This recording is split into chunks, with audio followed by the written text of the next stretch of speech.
Distinct un pensiero, niesche la danzazione.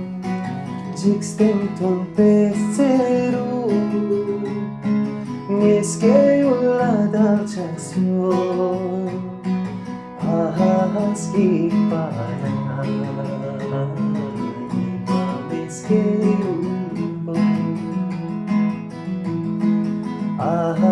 schipana,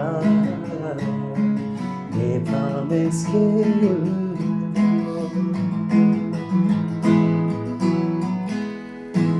दोस्तों, आज का पॉडकास्ट सिर्फ एक सिंगर की जर्नी नहीं है। ये कहानी है एक छोटे से गांव से निकलकर देश और दुनिया के स्टेज तक पहुंचने की। सोचिए, बर्फ से ढकी जमीन, पहाड़ों के बीच एक छोटा सा गांव जहां लिमिटेड रिसोर्सेज, कोई ट्रेनिंग इंस्टीट्यूट नहीं, साथ साथ फाइनेंशियल स्ट्रगल्स।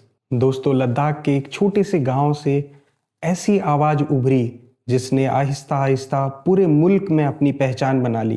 खुद हैं लद्दाख के बासलाहियत और उभरते यूथ आइकन, एक छोटे से गांव से निकले और लद्दाख के मशहूर गायकों में शुमार इलियास खान। इलियास भाई, मेरे आज के पॉडकास्ट में आपका बहुत बहुत स्वागत है। Thank you so much. First of all, thank you so much for inviting me to your podcast channel, Girish Bhaiya. And I truly appreciate the opportunity. Thank you. Ilyas भाई, मैं चाहता हूँ आप अपना इंट्रोडक्शन मेरे ऑडियंस को ज़रूर दें। तो मैं ज़्यादा वक्त नहीं गवाते हुए मैं आपको थोड़ा अपना इंट्रोडक्शन देना चाहूँगा कि मैं लद्दाख से भी 200 किलोमीटर दूर एक गांव पड़ता है जिसको तुर्तुक के नाम से जाना जाता है। तो बिफोर 1971 जो मेरा गांव था वो पाकिस्तान गवर्नमेंट के अंडर था, और मेरा जो गांव है बिल्कुल पाकिस्तान के बिल्कुल सीमा पर पड़ते हैं। ओह जी, और चारों तरफ ऊंचे ऊंचे पहाड़ और साइड पे पाकिस्तान का सीमा लगता है मेरे गांव का। तो मैं उस गांव से हूँ जी। Thank you so much Ilyas भाई फॉर इंट्रोड्यूसिंग योरसेल्फ। इलियास भाई, आज आपको लोग बड़े स्टेज पे देखते हैं, क्राउड के बीच पे देखते हैं, फैंस के बीच पे देखते हैं, लेकिन उसी लद्दाख जिसका आपने जिक्र किया अभी, छोटे से गांव से निकल के इस मुकाम तक पहुंचना, इस स्टेज तक पहुंचना, जर्नी बड़ी टफ रही होगी। उसके बारे में अगर थोड़ा सा बताएं, और what was your families first reaction कि जब आपने बोला कि मुझे सिंगिंग करनी है?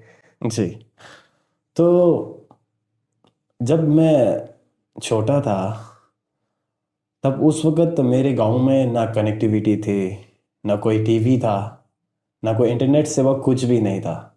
वो विंटर में मोस्टली लद्दाख से भी कट ऑफ रहते थे। उस वक़्त मुझे गाने गाने का बहुत शौक़ था छोटे से ही, क्योंकि मेरे वालिद साहब गाना गाते थे पहले। उसके बाद वालिद साहब के पास एक, मुझे इतना याद है, एक छोटा सा रेडियो हुआ करता था। तो उस वक़्त आकाशवाणी चैनल का एक रेडियो पे चैनल आता था। मुझे इतना याद है कि जब वालिद साहब खबरें सुनते थे उसके बाद फौजी भाइयों के लिए फरमाइशें आता था, तो मैं इसको सुन सुन के उनके लफ्ज़ों को याद करते थे, उनको बार बार फिर खुले खेतों में जाके गाना, ऊंचे पहाड़ों के बीच जाते थे हम ऐसे घूमने। तो इसी तरह संगीत से, मौसीकी से लगाव हो गया मेरा। तो इसी तरह मेरा जर्नी स्टार्ट हुआ। फिर स्कूल के जो भी छोटे छोटे फंक्शन होते थे उनमें पार्टिसिपेट किया, तो हमारे उस्ताद और हमारे लोगों ने बहुत तारीफ़ें की। तो इसी तरह इसमें मुझे मन लगा कि हाँ, मुझे मौसीकी ही सीखना है। तो इस तरह मेरा जर्नी स्टार्ट हुआ था। और आपने फैमिली की बात की, तो उनका फ़र्स्ट रिएक्शन क्या था? फ़र्स्ट रिएक्शन तो कुछ अच्छा नहीं था, क्योंकि हमारे गांव में इस रास्ते को कुछ महफूज रास्ता नहीं माना जाता, क्योंकि आपको पता है कि जैसे कि कोई स्क्वायर नहीं था। मीन्स मेरे कहने का मतलब है कि कोई होता है कि जैसे कोई जॉब कर रहे हो कि कोई स्क्वायर जॉब करना, ये चीज़ें अब घर वाले सोचते थे अगर इस फील्ड में घुस गया तो आगे ये क्या करेंगे, कमाई कैसे करेंगे। तो ऐसा था। तो थोड़ा पहले फैमिली के मन में भी थोड़ा सा डर था। धीरे धीरे अब थोड़ा सा मैं भी कमाने लगा इस फील्ड में। तब हाँ, घर वालों का अब थोड़ा सा वो बढ़ गया, तो फिर उन्होंने भी मुझे हौसला देना स्टार्ट किया, और मेरी जो मेहनत और लगन देखकर धीरे धीरे मुझे सपोर्ट करने लगा। तो आज मैं जो भी हूँ तो उनकी दुआ और उनकी सपोर्ट से हूँ यहाँ पे। जी। Good, very good. इलियास भाई, जो वो आप रेडियो पे गाने सुनते थे, जी। उस टाइम पे आपका सबसे फेवरेट सॉन्ग कौन सा था? वो अगर आप प्ले करके हमें सुनाएं। उस वक्त मेरे सबसे फेवरेट सॉन्ग, जब फौजी भाइयों के जो फरमाइशें आते थे, मोस्टली वही देशभक्त सॉन्ग होते थे। उस वक्त मुझे ये संदेश आते हुए बहुत ज़्यादा अच्छा लगता था वो गाना। मैं पेश करना चाहूँगा एक दो लाइन। जी।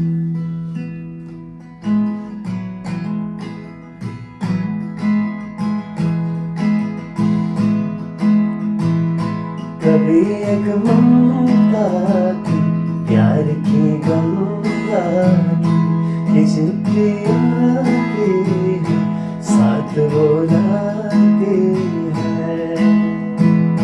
मेरे दिन बचपन के खेल वो आंगन के, वो साया चलना उठी का काजल का।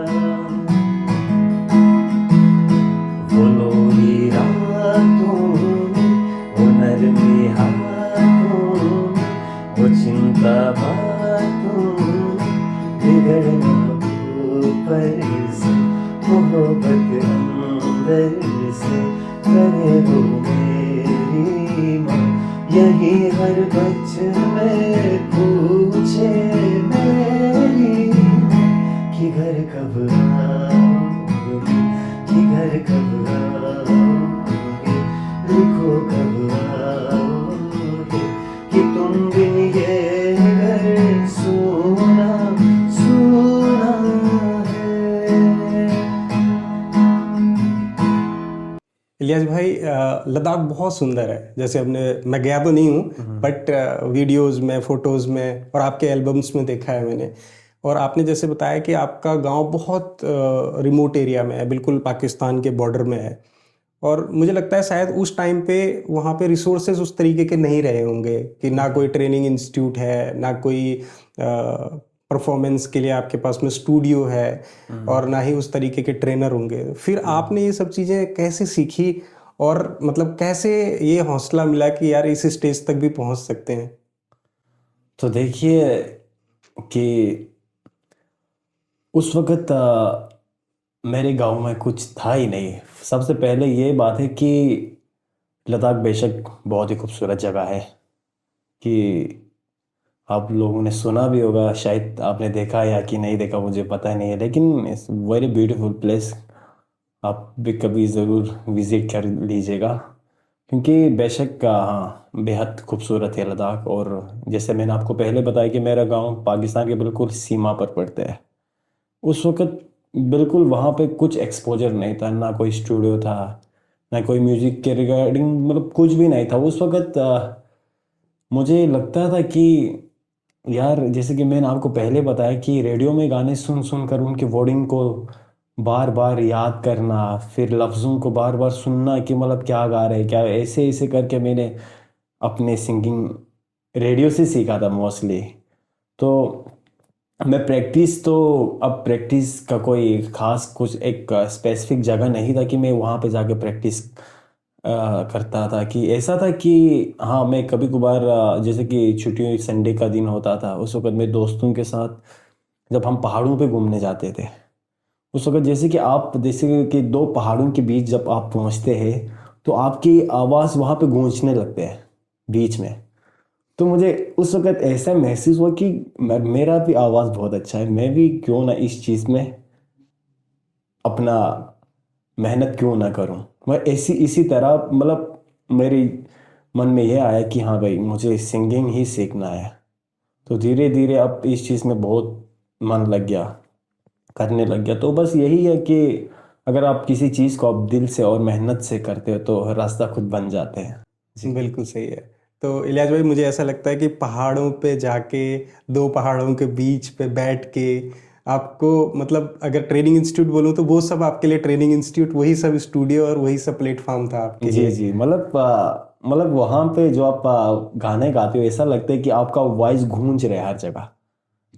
तो मतलब ऐसा लगता था कि मतलब बिल्कुल मैं एक स्टूडियो में गा रहा हूँ। आज अभी इस टाइम पे हमें ये फील आता है कि हम स्टूडियो में जब कोई रिवर्ब यूज करते हैं अपने गाने के ऊपर आप कुछ इफेक्ट डालते हो, तो मतलब ऐसा एक नेचुरल इफेक्ट मिलता था मेरे गाँव में मेरे लिए। तो इससे हम्म। मुझे बहुत प्यार हुआ कि हाँ, मैं अपने वॉइस से प्यार करने लगा, अपने आवाज़ से प्यार करने। इसी तरह मेरा ये सिंगिंग का जर्नी स्टार्ट हुआ था। जी very nice, very nice, very nice.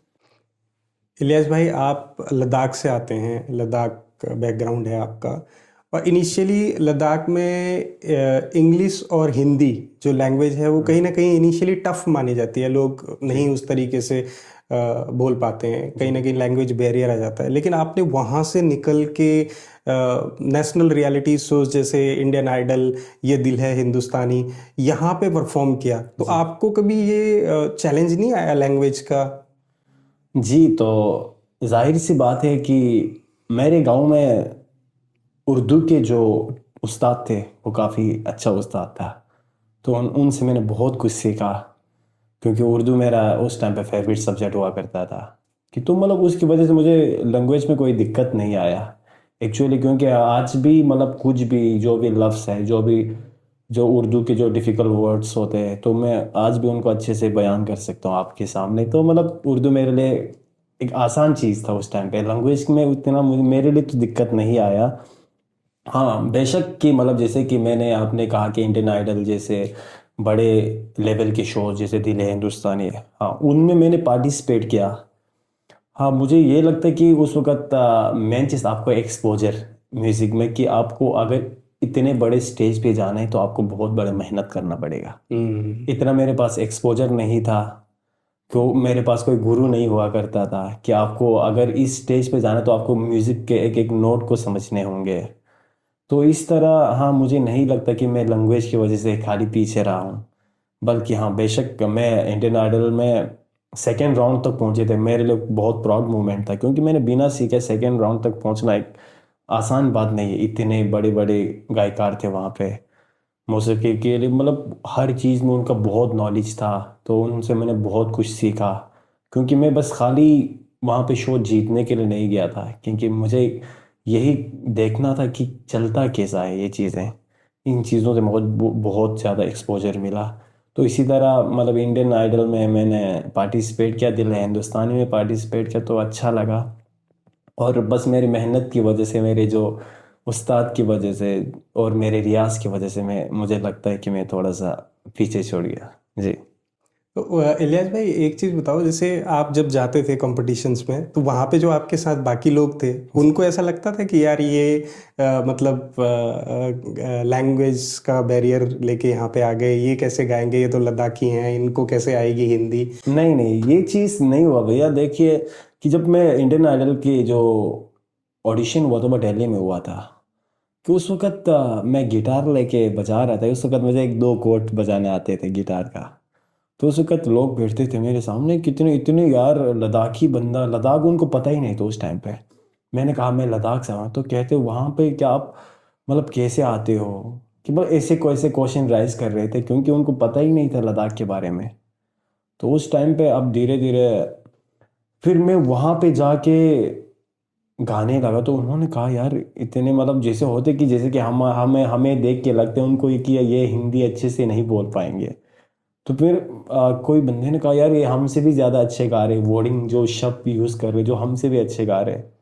तो वो चीज़ हाँ कुछ इतना वो नहीं हुआ था। जी मुझे लगता है इलियास भाई, अगर आपका पैशन हो किसी चीज़ में तो मुझे लगता है लैंग्वेज उस चीज़ के लिए कभी बैरियर नहीं बन सकती, जो आपने प्रूफ करके दिखाया। जी, मतलब जैसे कि आप कोई भी चीज़ हो, कोई भी मतलब फील्ड हो जिसमें आप मेहनत और लगन से, मैंने आपको पहले ही बताया था कि मेहनत और लगन से आप जिस चीज़ को दिल से करते हैं, तो उसको मतलब पाने में आपको कोई नहीं रोक सकता। जी वेरी गुड। इलियास भाई, जैसे हमने डिस्कशन किया कि आपने इंडियन आइडल पे भी परफॉर्म किया है, जी। तो वो कौन सा गाना आपने वहाँ पे गाया और कैसे आपने सब लोगों को मोहित किया? आप स्टेज 2 पे गए, तो अगर वो मेरे लिए गा दें तो यहाँ पे। वो गाना था बाजीराव मस्तानी का, वो भी अरिजीत सिंह जी ने गाया, आयात सॉन्ग है, आयात सॉन्ग का नाम।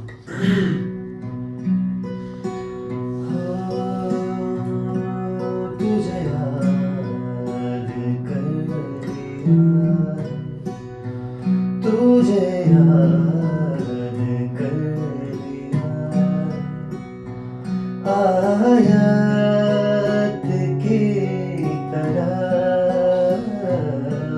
कायम तू हो गई है, कायम तू हो गई है, रिवायत की तरह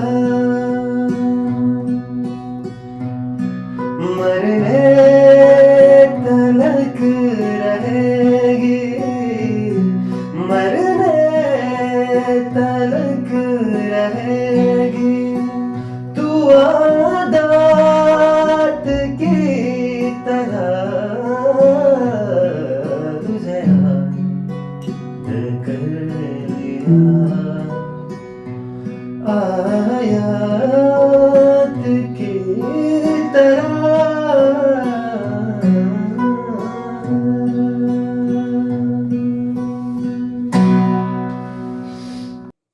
इलियास भाई, आज आप शोज करने के लिए पूरे इंडिया में ट्रैवल करते हैं, मेट्रो सिटीज में जाते हैं, लेकिन लद्दाख से निकल के फर्स्ट टाइम जब आप फ्लाइट में बैठे तो कैसा लगा आपको? मतलब डर लगा या कोई एक्साइटमेंट थी?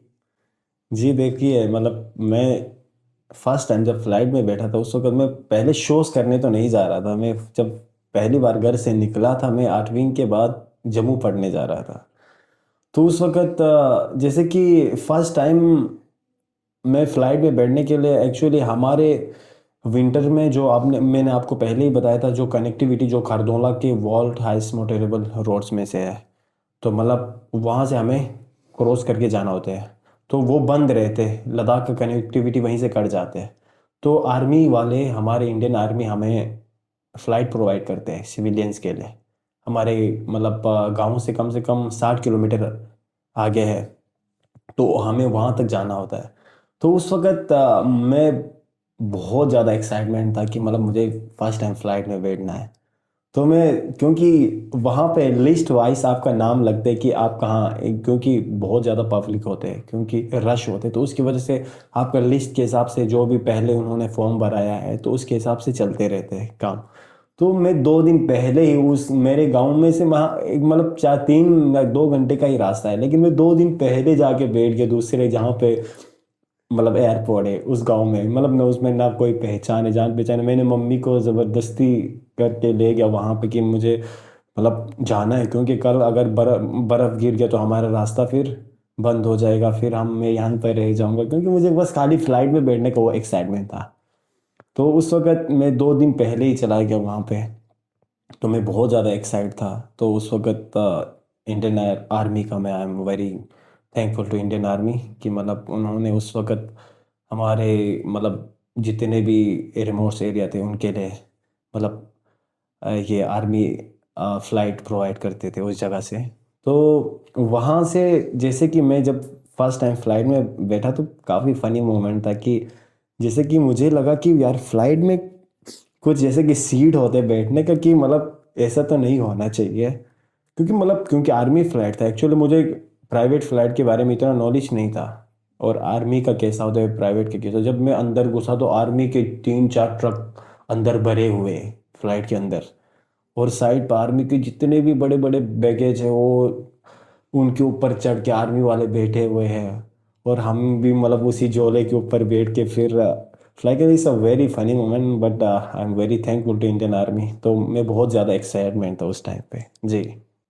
इलियास भाई, आपकी स्टोरी ना आपका बहुत इंस्पायरिंग होगी उन लोगों के लिए जो स्पेशली आज सिंगिंग में जाना चाहते हैं या फिर कोई भी कॉम्पिटिटिव एग्ज़ाम क्रैक करते हैं, बिकॉज जी। आप जैसे एक्सप्लेन कर रहे हैं कि आप उस जगह से आते थे जो मतलब कि कंट्री से कट जाता था बर्फ की वजह से और ये सब की वजह से, और एक पर्टिकुलर टाइम के लिए आपको वहां से अपलिफ्ट करती थी आर्मी जी कि दूसरी जगह जाओ।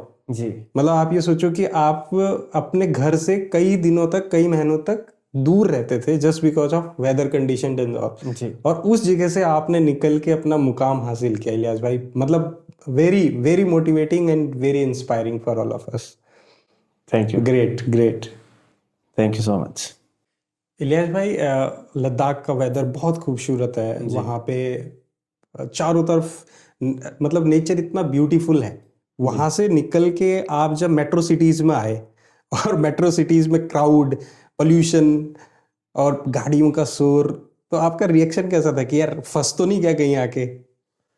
नहीं, मतलब जब मैं जैसे ही मैं चंडीगढ़ में लैंड किया था फ्लाइट में आने के बाद, उसके बाद चंडीगढ़ में मुझे इतना क्राउड नहीं दिखा, मतलब कि इतना रश, मतलब लेकिन उस वक्त मुझे बस सिटी में पहुंच के थोड़ा खुशी थी कि मतलब ये चीज़ नहीं थी। अब मैं जैसे ही मैं दिल्ली पहुंचा, धीरे धीरे फिर मैं दिल्ली की साइड गया, तो मतलब उनकी जो तेज़ रफ्तार ज़िंदगी और उनके मतलब जो इतने मतलब शोर शराबा, और ये देखो पॉल्यूशन का तो मुझे इतना असर नहीं पड़ा, सीधी सी बात है कि पता नहीं लगता कि आपको पॉल्यूशन के मतलब, लेकिन मतलब उस शोर शराबा और उनके जो तेज़ रफ्तार ज़िंदगी से मैं बहुत तंग आया।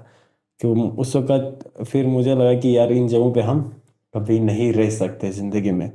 तो मैं अब जब भी मैं कहीं जाता हूँ, मैं मेरे मतलब चाहे दिल्ली रहता हूँ चाहे चंडीगढ़ रहता हूँ, लेकिन मेरा दिल तो वहीं लद्दाख में ही होता है जी। कभी ऐसा फील आया कि यार छोड़ो ये सब चीजें, वापस चले जाते हैं लद्दाख में और वापस उन्हीं पहाड़ों के बीच में गाते हैं, वहीं रहते हैं अपने जी ये दोस्तों के तो बीच? बहुत सोचता हूँ, लेकिन अब हालात ज़िंदगी की वजह से आपको साथ साथ चलना भी पड़ते हैं, दैट्स वाई।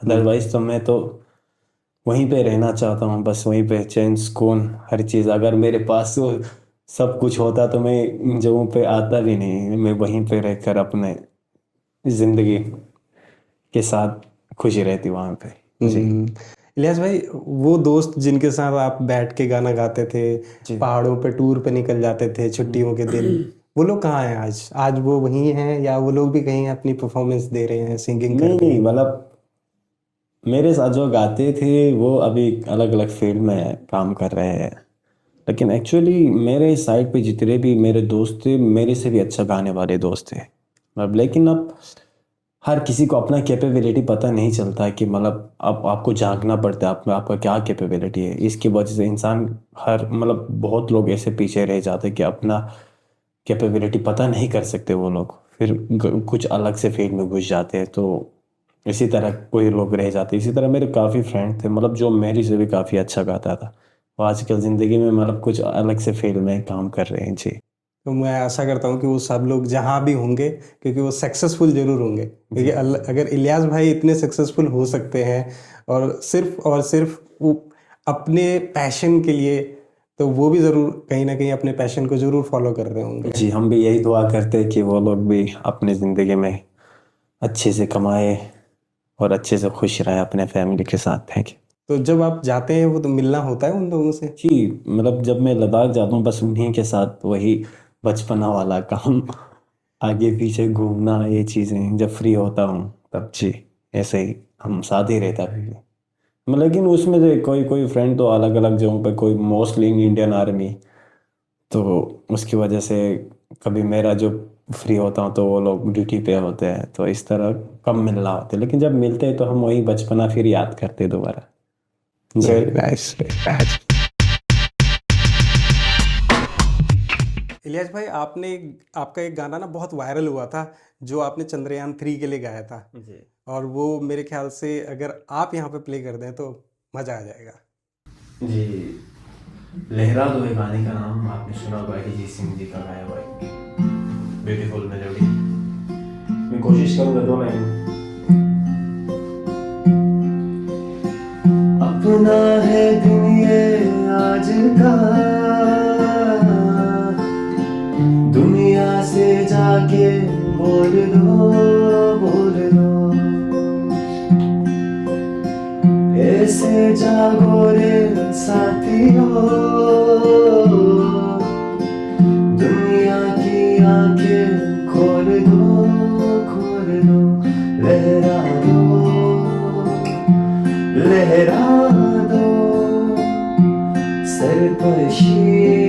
का परचम लहरा दो, गर्दिश में फिर अपनी सरज़मीं का परचम लहरा दो। इलियास भाई, आपको दलाई लामा जी से मिलने का मौका मिला, वहाँ पे भी आपने सिंगिंग को नहीं छोड़ा, मतलब उनसे ब्लेसिंग लेने के लिए भी आपने गाने का अंदाज दिखाया। तो जब आप गए उनसे मिलने के लिए, आपको लगा कि उनसे मिलना है, मौका मिला आपको, तो क्या चल रहा था माइंड में कि मैं कैसे ब्लेसिंग्स लूँगा, क्या करूँगा? सबसे पहले मैं उन लोगों का थैंकफुल हूँ जिन्होंने मुझे हिज हॉलीनेस दलाई लामा जी से मिलने का मौका दिया।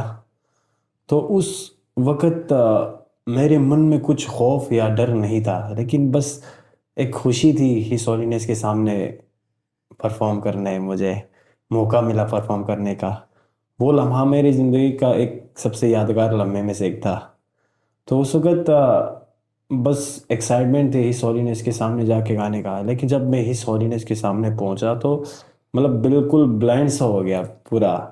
तो कि मतलब उसके बाद से मैंने गाना गाया कि मुझे पता ही नहीं कि मैंने गाया क्या है। अब हिज हॉलीनेस की वो जो मुस्कुराहट देख के मतलब आई एम वेरी, मतलब मैं बहुत खुश था एक्चुअली। तो आप उसको नर्वसनेस नहीं कह सकते, आप उसको मतलब एक्साइटमेंट कह सकते, मतलब बहुत ज़्यादा खुश था। तो उसकी वजह से तो मैं बहुत थैंकफुल हूँ उन लोगों का जिन्होंने मुझे हिज हॉलीनेस से मिलने का मौका दिया। और वो लम्हा मेरे लिए एक ज़िंदगी का बहुत ही बड़ा लम्हा था। और उस लम्हे से मुझे ये महसूस हुआ कि ये जो संगीत है, जो मौसीकी है, वो खाली फ़न के लिए नहीं गाया जाता, बल्कि रूह से रूह का एक रिश्ता भी है। जी। बिल्कुल सही है, बिल्कुल सही है, क्योंकि मैंने आपके इंस्टाग्राम पे वो वीडियो देखा था जिसमें आपने होलीनेस के सामने गाया था। जी। तो मुझे खुद लगा कि कितना काइंड, मतलब उनकी तरफ से रिप्लाई था कि उन्होंने पूरा सुना उसको ना, और मतलब आसपास भी जो लोग थे वो लोग भी सुन रहे थे, और मतलब एक वो था, मतलब वार्म था काफ़ी उस टाइम पे इन्वायरमेंट ना। जी। रियली मतलब सबसे पहले तो चांस मिलना कि उनसे मिलने का। जी, जी। सबसे पहले वही मतलब हिज हॉलीनेस के सामने पहुंचना वो मेरे लिए बहुत बड़ी बात था। एक्चुअली हिज हॉलीनेस जैसे इज़्ज़त माफ़ शख्स थे, मैं उसके सामने पहुंचना ज़िंदगी का एक बहुत बड़ा पल हो सकता है आपके लिए। तो ये मेरी ज़िंदगी का एक बहुत बड़ा लम्हा था। जी। इससे पता चलता है इलियास भाई आपका मतलब सिंगिंग में कितना पैशन है, ये आप कोई भी मौका गंवाना नहीं चाहते। जी, वही तो मतलब आप जिस चीज़ को आपने पकड़ा है, अब उसको दिल और मन से आप उसके ऊपर मेहनत कर रहे हैं, तो ज़ाहिर सी बात है आपको उसका फल ज़रूर मिलेगा ज़िंदगी में। सही बात है, जी। न किसी फॉर्म में जरूर जी, मिलेगा। ज़रूर। मतलब वेज अलग हो सकते हैं लेकिन रिजल्ट जरूर मिलेगा। जी, जी, डेफिनेटली। जी। इलियास भाई, जब थ्री इडियट मूवी लद्दाख में शूट हुई तो दुनिया ने तब देखा कि लद्दाख है क्या, रियल लद्दाख क्या है। तो आपको लगता है कि जब वो मूवी शूट होने के बाद लद्दाख में कोई चेंजेस आए हों, और वो पर्टिकुलर टाइम कैसा था जब वहाँ पे शूट हुआ था लद्दाख में? जी, देखिए कि मतलब जब थ्री इडियट शूट हुआ था लद्दाख में, तो मुझे याद नहीं है कि एक्चुअल में, क्योंकि थ्री इडियट में मूवीज़ में इतना मेरा मन नहीं करता, लगता कि मतलब मूवी देखने का इतना शौक ही नहीं है मुझे। तो फिर हाँ, हो सकता है कि उसके बाद से थोड़ा टूरिज़्म के ऊपर इफ़ेक्ट पड़ा हो। लेकिन अब वक्त के साथ साथ जैसे कि कनेक्टिविटी अच्छा हुआ, जैसे कि आपकी रोड अच्छा बनने लगा, उसकी वजह से अब टूरिस्ट को आने में इजी हो गया लद्दाख। अब धीरे धीरे उसकी वजह भी हो सकता है कि हाँ, थ्री इडियट से भी मैं ये नहीं कह रहा हूँ कि हाँ, थ्री इडियट से भी बहुत ज़्यादा टूरिज़्म ने लद्दाख को पहचाना होगा। क्योंकि हाँ, लद्दाख बेशक ही खूबसूरत है। मैंने आपको पहले ही बताया कि लद्दाख एक बहुत ही खूबसूरत है और निहायत ही ब्यूटीफुल प्लेस है। आप भी कभी ज़रूर आइए लद्दाख। तो वही कि अब टूरिज़्म का इफ़ेक्ट तो ज़रूर उससे भी पड़ा होगा, लेकिन मुझे थ्री इडियट मूवी का मुझे इतना याद नहीं है सच बोलूँ तो, क्योंकि मैं मूवीज़ इतना देखता नहीं हूँ। जी, अब वही बस अगर टूरिज़्म की बात की जाए तो अभी धीरे धीरे बढ़ा है लद्दाख में टूरिस्ट आने लगे हैं। तो ये बिकॉज ऑफ कनेक्टिविटी भी हो सकते हैं मेरी वजह से, क्योंकि पहले इतने रोड अच्छे नहीं थे, कभी 6 महीने खुले रहे तो कभी 6 महीने बंद रहते थे। अब उसकी वजह भी हो सकती है मेरी तरफ से। जी। मतलब 6 महीने बंद रहता था पूरा? जी पूरा, मतलब आप मोस्टली विंटर में आप जैसे कि अक्टूबर के एंडिंग पे बंद हो जाता था, नवंबर दिसंबर जनवरी फरवरी मार्च अप्रैल तक नहीं खुलते थे।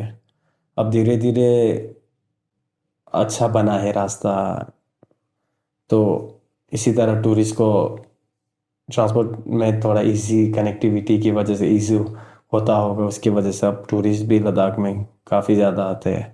अब जैसे लोग आते हैं टूरिस्ट वहाँ पे पहुँचते हैं तो मतलब पता लगता है कि हाँ, अब जैसे कि कोई कहते हैं कि लद्दाख में रहना ये है वो है, लद्दाख बहुत टफ एरिया है, लेकिन सब वेरी ब्यूटीफुल। अब जैसे आप लद्दाख में कभी एक बार जाओगे तो आपको ये लगेगा कि बार बार मुझे यहाँ पे आना पड़ेगा। इलियास भाई, आज लद्दाख को इंस्टाग्राम पे या फिर हम बोले यूट्यूब पे या फिर सोशल मीडिया पे काफ़ी ब्यूटीफुल दिखाते हैं। मतलब उसको फेवरेट ही वो ब्यूटी चीज़ों के लिए है सोशल मीडिया के ऊपर में। बट अगर हम रियल लाइफ में जाके देखें, जैसे आपने बताया कि वहाँ पे वेदर कंडीशंस ठीक नहीं है, 6 6 महीना रोड डिपेंडेंट रहते हैं रोडों के ऊपर, कनेक्टिविटी के ऊपर, आइसोलेशन में रहता है, और नेटवर्क इश्यूज, मेडिकल इश्यूज, अगर इतना प्रॉब्लम होती है तो मेडिकल इश्यूज भी डेफिनेटली होते होंगे। तो जो लद्दाख के यूथ हैं वो क्या सोचते हैं कि वहाँ पे उनका फ्यूचर बन पाएगा, जो कंपेयर करें अगर दूसरे स्टेट के लोगों से या मेट्रोपॉलिटन सिटी से? जी देखिए कि लद्दाख आपने कहा कि इंस्टाग्राम पे खाली फेमस है, यानी मतलब रियल लाइफ में भी लद्दाख बहुत ही खूबसूरत है। और बाकी आपने कहा हर्ष, जैसे कि इन्वायरमेंट हो या वेदर हो उसकी वजह से, देखो वहाँ के लोग वहाँ पे आप अच्छे से सरवाइव कर सकते हैं। क्योंकि आपने कहा कनेक्टिविटी, हाँ पहले था, आज से कुछ साल पहले कनेक्टिविटी 6 महीने के लिए बंद होता था, 6 महीने के लिए खुले रहते थे, लेकिन इस टाइम पे कुछ दिक्कत नहीं है। इस टाइम पे बाय फ्लाइट जाते हैं। लेकिन वे क्या कहते हैं, हर वेदर की बात की जाए तो हमारे लिए तो कुछ फ़र्क नहीं पड़ता है कि मतलब वहाँ पे रहना, क्योंकि हम वहीं पे पैदा हुआ है तो हमें वही मौसम अच्छा लगता है। तो जो बाहर से आते हैं टूरिस्ट आते हैं उनको वहाँ विंटर में थोड़ा दिक्कत होता होगा कि ठंड की वजह से, बिकॉज ऑफ हाई एल्टीट्यूड। जैसे कि हाँ लद्दाख बेशक ही हाई एल्टीट्यूड पर है, तो उसकी वजह से हाँ उनको सांस का दिक्कत होता होगा। लेकिन वहाँ पे जो रहते हैं, वहाँ पे जो रहने वाले लोग हैं, तो वो उसी इन्वायरमेंट में बहुत खुश रहते हैं। और बाकी आपने मेडिकल की बात की, तो मेडिकल की जो, हाँ लद्दाख में थोड़ा सा इशू है। हाँ लद्दाख में मेडिकल को लेकर काफ़ी इश्यूज है कि मतलब वहाँ पे अच्छे हॉस्पिटल एक ही है बस। तो मैं चाहता हूँ कि मतलब कि आने वाले टाइम पे लद्दाख में कुछ अच्छे अच्छे 3 4 हॉस्पिटल आए, तो वहाँ के जो लोग हैं वो कहीं बाहर नहीं जाना पड़े। तो हाँ थोड़ा सा मेडिकल का इशू इस टाइम पे है लद्दाख में। और बाकी और ये क्या कि इंस्टीट्यूट की बात की जाए तो हाँ अभी यूनिवर्सिटी भी बन रही है लद्दाख में, तो अभी बना है यूनिवर्सिटी। तो हाँ इस फील्ड में अभी ठीक ही है लद्दाख। तो मैं वही गवर्नमेंट से यही रिक्वेस्ट करूँगा आखिर कि मतलब लद्दाख में यही फैसिलिटीज़ मोस्टली इन, जैसे कि जितने भी पब्लिक के जो ज़रूरतें हैं, जैसे कि हॉस्पिटल हो गया, जैसे कि ये कॉलेजेस यूनिवर्सिटीज़। तो बाकी यूथ की बात की जाए तो इस टाइम पे यूथ मोस्टली टूरिज़्म के ऊपर डिपेंड है। क्योंकि जब से लद्दाख में टूरिज़्म का जो माहौल बढ़ा, तब से जितने भी यूथ थे उन्होंने अपने पढ़ाई छोड़ कर ये सोचा कि भाई हाँ बिजनेस में ही सब कुछ रखा है। तो लद्दाख का जो यूथ है वो, हाँ हमारे वहाँ का बस मेन जो रिसोर्स है यूथ के लिए मोस्टली टूरिज़्म के ऊपर ही डिपेंड है। तो मैं यही चाहता हूँ कि आने वाले टाइम पे हाँ आप कुछ नहीं कह सकते कि मतलब हाँ टूरिज़्म का कि अप्स एंड डाउन्स चलते रहते, तो एक सिक्योर जॉब करे। और उसके लिए आपको गवर्नमेंट के लिए भी, गवर्नमेंट को भी अच्छे अच्छे फैसिलिटीज़ देने होंगे लद्दाख में, तभी जाके यूथ अच्छे से पढ़ सकेंगे, अच्छे से कुछ बन पाएंगे। तो यही है, बस यही शिकायतें बोले तो या कुछ भी बोले तो यही था जी। हाँ, नहीं आपने अच्छा बोला कि वहाँ पे जो अभी पूरी डिपेंडेंसी है वो कहीं ना कहीं टूरिस्ट के ऊपर, टूरिज्म के ऊपर है। जी अगर वहाँ पे उस तरीके से फैसिलिटीज़ डेवलप होंगी, जैसे आपने बताया कि पहले से बेटर हुआ है, तो जी हम भी एक्सपेक्ट करते हैं कि आने वाले टाइम में और भी बेटर होगा वो। जी बिकॉज अभी जैसे आपने बताया कि पहले रोड कनेक्टिविटी थी, अब फ्लाइट कनेक्टिविटी हो गई, बाई एयर भी लोग जा सकते हैं, वो कनेक्टिविटी और स्ट्रांग हो गया आने वाले जी टाइम में। जी तो कहीं ना कहीं टूरिज्म बढ़ेगा, और टूरिज्म अपने आप में एक बहुत बड़ा रेवेन्यू जनरेशन का मेथड है। बट हाँ, यूथ को ये सोचना पड़ेगा कि एजुकेशन के बिना कुछ नहीं है। टूरिज्म में या टूरिस्ट जो आ रहे हैं उनको भी अगर हम गाइड कर रहे हैं या उस बिजनेस में भी जा रहे हैं, तो वहाँ पे भी एजुकेशन बहुत ज़रूरी है। तो बिकॉज कहीं ना कहीं फिर वो अगेन बैरियर बीच में आएगा, लैंग्वेज का, इन सब चीज़ों का।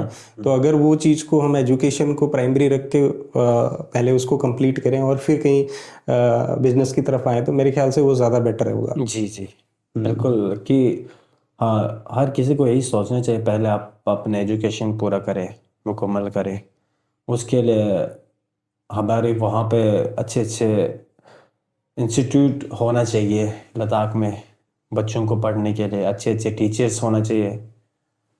तो उसकी वजह से अभी बच्चे मोस्टली क्या होते हैं कि वहाँ पे अच्छे गाइडेंस नहीं मिल पाते हैं, अच्छे इंस्टीट्यूट नहीं है। तो मतलब हर कोई एफर्ट नहीं कर सकता कि वो चंडीगढ़ आके पढ़े, कि दिल्ली जाके पढ़े, कि कहीं मुंबई जाके पढ़े।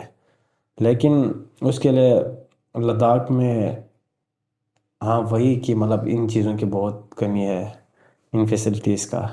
तो मैं चाहता हूँ कि आने वाले वक्त में ये सब भी सॉल्व हो, तो यही उम्मीद करता हूँ मैं जी। Very nice, very nice. जी इलियास भाई, आज आप लद्दाख के जो यूथ हैं उनके लिए रोल मॉडल हैं। वो आपके गाने सुनते हैं, आपके एल्बम्स देखते हैं, आपके सोशल मीडिया पे आपको फॉलो करते हैं। तो आप उन लोगों के लिए क्या सजेशन देना चाहेंगे कि कहीं उनके माइंड में ये क्वेश्चन तो नहीं आया कि यार मैं भी एक छोटे से गांव का रहने वाला हूँ, मैं कैसे इतनी बड़ी मुकाम हासिल कर सकता हूँ? तो कहीं ना कहीं आप उनके लिए एक मैसेज दें। हाँ तो जितने भी लोग मुझे रोल मॉडल मानते हैं लद्दाख में, सबसे पहले तो मैं पूरे लद्दाखियों का शुक्रगुजार हूँ। उनकी वजह से मैं इस मुकाम तक पहुँच चुका हूँ, कि उनकी दुआ और उनकी सपोर्ट की वजह से। और जो भी मुझे रोल मॉडल मानते हैं, मैं उनसे यही कहना चाहता हूँ कि ज़िंदगी में आप मेहनत करते रहो, जिस फील्ड में भी आप कर रहे हो उस चीज़ को दिल से करो। आप ये छोटा सोच मत रखो कि मैं भी एक छोटे से गांव से हूँ कि मैं इतने बड़े स्टेज पर कैसे पहुँच सकता हूँ। अब आपकी, जैसे कि मैंने आपको पहले ही बताया, आपका जो सपना बड़ा हो, आपका जो आपको इतने बड़े स्टेज पे जाने के लिए आपको दिल बड़ा करना पड़ेगा, आपके कॉन्फिडेंस लेवल को बढ़ाना पड़ेगा। तो मैं चाहता हूँ कि आप लोग भी ये ना सोचें कि हम भी इतने छोटे से गांव से आता हूँ तो हमारे लिए ये चीज़ मुश्किल है, वो है। लेकिन आप ये सोचिए कि मतलब मुझे भी आगे बढ़ना है, क्योंकि जगह डजेंट मैटर, जगह मैटर नहीं करता, शोहरत मैटर नहीं करता। कि मतलब जो आपके पास लास्ट पे आपका जो लगन और मेहनत है ज़िंदगी में, आपको वही आगे तक पहुंचाने में आपका मदद करते हैं। मतलब मेरे टाइम पे, जैसे कि मैंने भी छोटे से गांव से आके, एक छोटे से फैमिली से आकर मतलब गाना सीखा है। तो मैं चाहता हूँ कि उस वक़्त मेरे पास भी कोई वसाइल नहीं था, सीखने का कोई ज़रिया नहीं था। तो मतलब ये सब एक्सक्यूज़ेस है। तो अगर जो लोग दिल से मेहनत और कोई भी फील्ड को लगन के साथ आप उस चीज़ में लगे रहते हैं, तो ऊपर वाला खुद आपको उस मकाम तक पहुंचाने में मदद करते हैं जी। डेफिनेटली, डेफिनेटली, बहुत सही। जी इलियास भाई, लद्दाख के लोग ना बहुत सिंपल होते हैं। तो मैं जैसे एक चीज़ पूछना चाहता हूँ कि उनकी फनी हैबिट कौन सी है?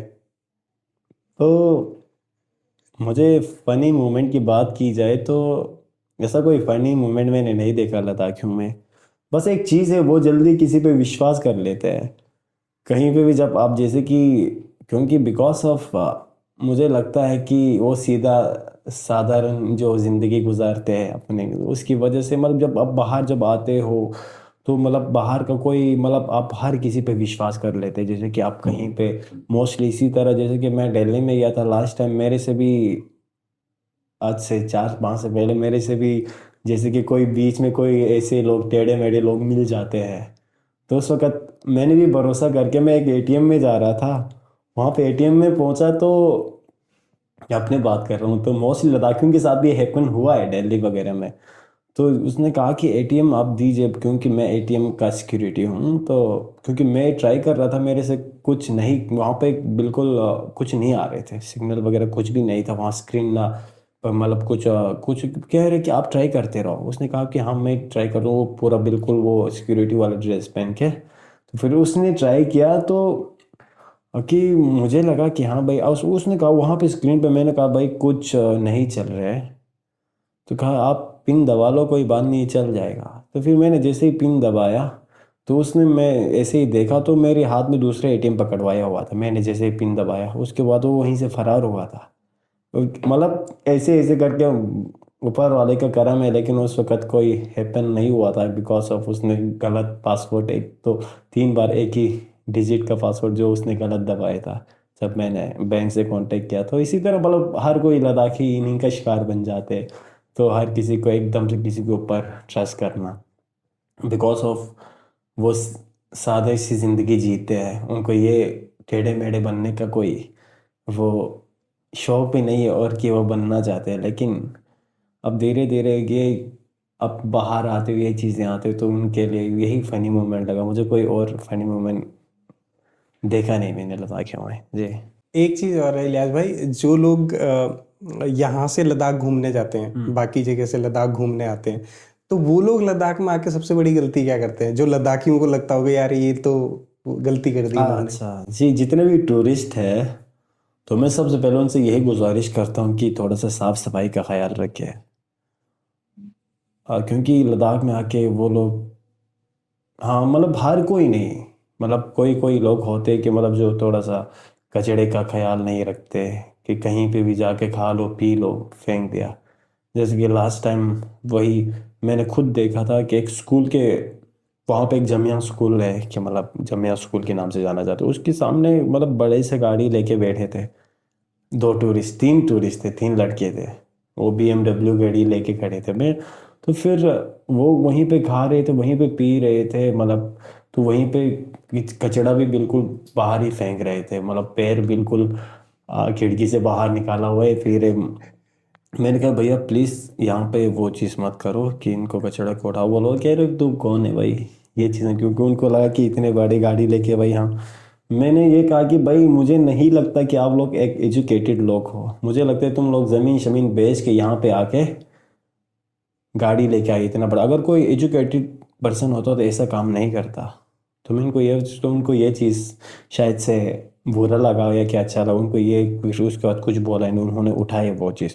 तो मैं यही चाहता हूँ कि मतलब ये ना करे, कहीं पे भी थोड़ा सा कचड़े का ख्याल रखिए, क्योंकि जितना भी आप इन्वायरमेंट को, क्योंकि लद्दाख हमारा सिर्फ नहीं, हम सब का, हिंदुस्तानी जितने भी हर किसी के लिए, अगर जितने भी हमारे इन एरियाज़ को जो साफ़ सफाई है, तो मतलब इन चीज़ को आप ध्यान में रखें तो आने वाले टाइम पे ये चीज़ आने वाले जनरेशन के लिए भी बहुत मायने रखेगा। बिल्कुल सही बोला आपने इलियास भाई। साफ सफाई तो वैसे देखो हमें हर जगह रखनी चाहिए, नॉट ओनली हम बोल सकते हैं कि एक पर्टिकुलर प्लेस के लिए, बट साफ सफाई तो हर जगह हमें रखनी चाहिए। जी और लद्दाख में स्पेशली इसलिए क्योंकि वो इतना खूबसूरत है, अगर उसको साफ रखेंगे तभी वहाँ पे आप नेक्स्ट टाइम जा पाएंगे। अगर वहाँ पे भी जाके आप वही गंदगी फैलाओगे तो हो सकता है कि आने वाली जनरेशन वहाँ पे नहीं जा पाए, वो उस लायक नहीं बन पाए। और दूसरी चीज़ आपने बड़ी सही कही कि हाँ, लद्दाखी लोग स्पेशली पहाड़ी लोग जो होते हैं, क्योंकि मैं भी पहाड़ से बिलोंग करता हूँ, तो वो बहुत सीधे साधे होते हैं। और जब वो प्लेन में आते हैं ना, तो वो प्लेन में जो उस तरीके का इन्वायरमेंट होता है, फास्ट मूविंग इन्वायरमेंट, या फिर बोलें कि इधर उधर करने वाला या चूना लगाने वाला, तो वो उस इन्वायरमेंट को एडजस्ट नहीं कर पाते। तो उनको लगता है कि नहीं, जैसे सिंपल हम है ना, तो वैसे ही शायद मेरे ख्याल से यहाँ के लोग भी होंगे। लेकिन वो मुझे लगता है कहीं ना कहीं थोड़ा सा उनको डिच जरूर करता होगा। जी जी जी इलियास भाई, आपने सोनम वांगचुक से भी मिले, जो लद्दाख के एजुकेशन और डेवलपमेंट के लिए अक्सर बात करते हैं, और वहाँ के लोग उनको काफ़ी फॉलो भी करते हैं, लद्दाखी लोग। तो पर्सनली आपने कुछ एडवाइस ली हो उनसे या कुछ सीखने को मिला हो उनसे? जी, बिल्कुल मैंने सोनम वांगचुक जी से बहुत कुछ सीखा है। मतलब हमारे लद्दाख के जितने भी तालीम और तरबियत की बात की जाए तो उनका बहुत बड़ा योगदान है। लद्दाख में मतलब उनको हम रोल मॉडल मानते हैं, सोनम वांगचुक जी को, क्योंकि उन्होंने बहुत काम किया है हमारे हिंदुस्तान के लिए भी, बहुत बड़े बड़े काम किए सोनम वांगचुक जी ने। तो उनसे हमारे लद्दाख के यूथ भी बहुत कुछ सीखने को मिला उनसे। तो सोनम वांगचुक जी से मैंने यही सीखा था। उसने मुझे बस पर्सनली एक एडवाइस यही दिया था। हम 3-4 लोग थे, हम उनके जो इंस्टीट्यूट है, तो उनमें जब मैं 2 साल पहले उनके वहाँ पे विजिट किया था, हम 4 लोग थे। तो फिर उन्होंने हमें यही पर्सनल एडवाइस दिया था कि देखो, आपका जो टैलेंट है वो आप अच्छी जगह पे यूज़ करो, अच्छे जगह पे इस्तेमाल करो। कि मिसाल की जैसे कि आप गाना गाते हैं या कुछ करते हैं, उस चीज़ को अपने समाज के लिए यूज़ करो, अपने लोगों तक यूज़ करो। क्योंकि आप देखो, आपको जो शोहरत है वो आते जाते रहेगा, लेकिन आपने जो लोगों के लिए आप जो काम करते हैं वो ज़िंदगी में आपका एक बहुत बड़ा यादगार पल बन जाएगा ज़िंदगी का। ये चीज़ मुझे आज भी मेरे मन में, मतलब कानों में ये चीज़ गुनगुनाते रहते हैं कि मतलब ये चीज़ बहुत अच्छा कहा था कि मतलब आप जो काम कर रहे हो तो वो अपने लिए नहीं, बल्कि आप लोगों के लिए कीजिए, समाज के लिए यूज़ कीजिए। तो सोनम वांगचुक जी हमेशा हर किसी के लिए अच्छा ही सोचा है, चाहे वो कहीं का हो, चाहे वो हमारे वेदर की बात की जाए, हमारे क्लाइमेट की बात की जाए। क्योंकि हमारे ग्लोबल वार्मिंग की वजह से आपको पता है बहुत बड़े ग्लेशियर पिघलने लगे हैं, लेकिन उन्होंने इसके ऊपर भी बहुत बहुत अच्छे काम किए। सब बताने की ज़रूरत नहीं, हर किसी को पता ही है। तो उनसे हम सब ने बहुत कुछ सीखा। तो आज भी हम उनको रोल मॉडल ही मानते हैं। जी, वेरी नाइस, बहुत बढ़िया। इलियास भाई, मैं भी पहाड़ों का रहने वाला हूँ, लेकिन मैं लद्दाख का नहीं हूँ, मैं उत्तराखंड का हूँ। जी। अगर मैं आपसे रिक्वेस्ट करूँ, अगर आप मेरे लिए थोड़ा सा कोई उत्तराखंड का गाना गा दें, अगर पॉसिबल हो तो मैं एक छोटा सा गढ़वाली सॉन्ग कोशिश करूँगा, अगर उसमें से कुछ भूल चूक हुई तो माफ़ कीजिएगा। जी।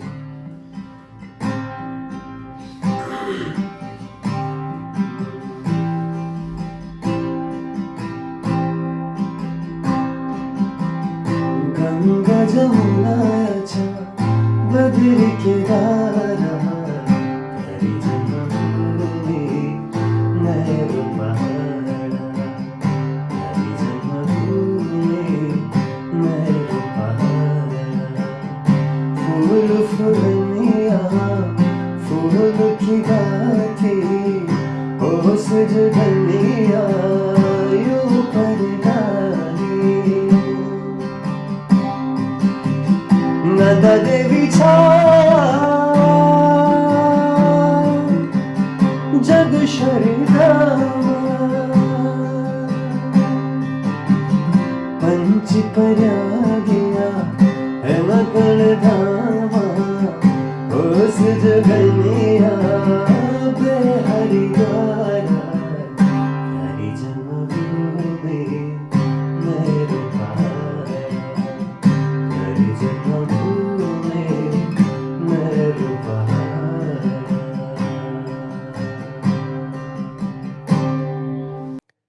इलियास भाई, thank you so much for coming on my podcast. Thank you so much for inviting me also. Ilyas भाई, आपने लद्दाख के बारे में, लद्दाखी कल्चर के बारे में, वहाँ के टूरिज़्म के बारे में, वहाँ के यूथ के बारे में इतनी अच्छी तरह आप सबको बताया ना। आई एम श्योर कि जो भी ऑडियंस इसको सुनेगी, हमारे आज के डिस्कशन को, पॉडकास्ट को, कहीं ना कहीं उनको ज़रूर लगेगा कि अगर एक छोटे से गांव से निकल के, जहाँ पे लैंग्वेज का बैरियर है, वेदर कंडीशंस ठीक नहीं है, रिसोर्सेज नहीं है, वहाँ से निकल के अगर कोई छोटा सा लड़का इस स्टेज पे पहुँच सकता है, आज इंटरनेशनल लेवल पे जाके परफॉर्म कर रहा है स्टेज पे, तो डेफिनेटली वो भी कर सकते हैं। Thank you so much for Thank you so coming much. Here with Thank me. you. Thank you so much. Thank you. Thank you.